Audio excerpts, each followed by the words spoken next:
A voice once joined the worship of heaven, before humanity ever drew its first breath, before a serpent whispered in the Garden of Eden, and before sin entered the world through Adam and Eve. Scripture hints that another rebellion had already shaken creation. Jesus would one day say, "I saw Satan fall like lightning from heaven." Those words are brief, yet they open the door to one of the Bible's greatest mysteries.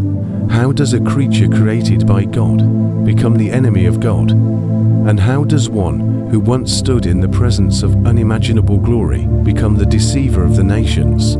The Bible never tells this story in one continuous chapter. Instead, it reveals it through prophecy, visions, history, and the words of Jesus himself. Some passages speak directly, while others have long been understood by many Christians as pointing beyond earthly kings to a greater spiritual reality. Together, they paint a story that is both beautiful and tragic. If you enjoy cinematic journeys through Scripture, take a moment to like this video, share it with someone who loves exploring the Bible, and subscribe to Bible Story Vault. Every week, we uncover the stories, mysteries, and moments that continue to shape faith today.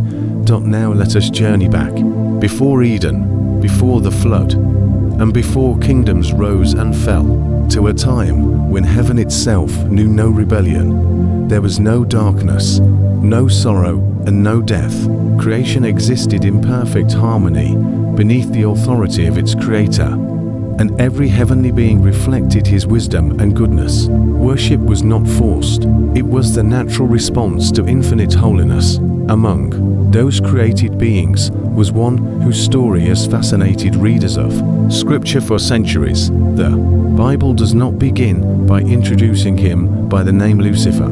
In fact, that name appears only in some older English translations of Isaiah chapter 14, where the Hebrew expression refers to the morning star or the shining one. The immediate context is a prophecy against the proud king of Babylon. Yet throughout Christian history, many believers have understood this language as echoing something greater than the downfall of an earthly ruler. Whether one accepts the traditional interpretation or understands the passage only within its historical setting, the imagery remains striking. How you have fallen from heaven, O morning star, son of the dawn. These words describe breathtaking glory, followed by astonishing ruin.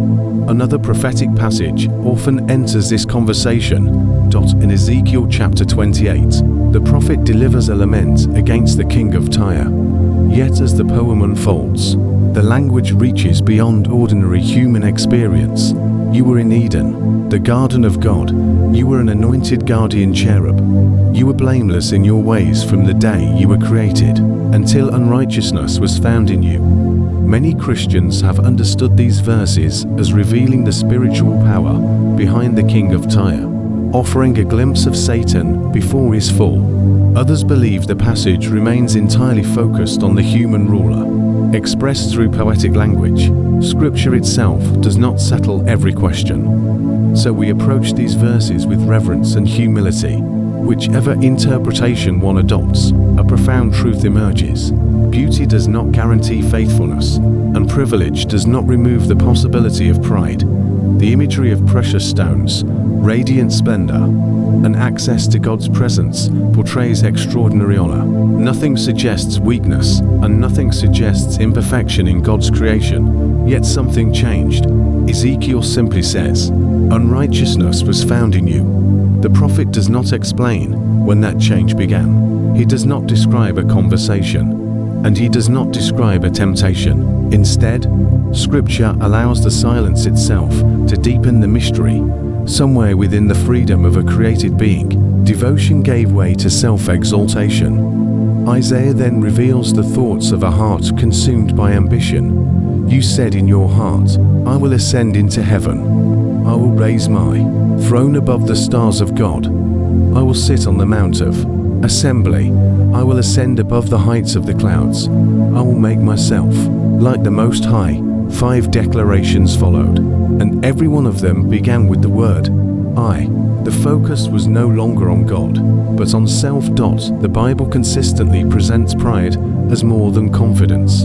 It is the desire to claim what belongs to God alone. Whether Isaiah is describing only the king of Babylon or also reflecting the deeper rebellion that Christian tradition has associated with Satan, the warning remains the same. The creature forgets the creator, honor becomes entitlement, gift becomes possession, and worship becomes self-worship.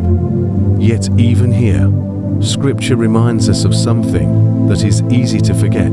Satan is never presented as God's equal. He's not an opposing force that balances divine power. He's a created being, and everything he possessed came from the one against whom he rebelled. No matter how glorious the creature, the distance between creator and creation remains infinite.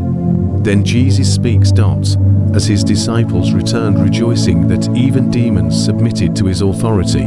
Jesus quietly answered, "I saw Satan fall like lightning from heaven." The statement is astonishing. Before Bethlehem, before Nazareth, and before Calvary, the eternal Son had already witnessed the defeat of the adversary. He offers no detailed chronology and no dramatic description, only certainty. The rebellion was real, the fall was decisive, and heaven never lost control. Years later, the Apostle John receives another glimpse behind the veiled dot in the vision recorded in Revelation. Heaven becomes the setting for conflict. There was war in heaven. Michael and his angels fought against the dragon. The dragon fought back with his angels, but he could not prevail. The great dragon was thrown down. The ancient serpent called the devil and Satan, the deceiver of the whole world. Some faithful interpreters understand this vision as describing Satan's original expulsion from heaven, while others see it as portraying the victory accomplished through Christ and the unfolding of God's final purposes. Whatever the precise timing, Revelation leaves no doubt about the outcome. The dragon does not conquer, he's conquered. The one who sought to exalt himself is cast down. But his story does not end there.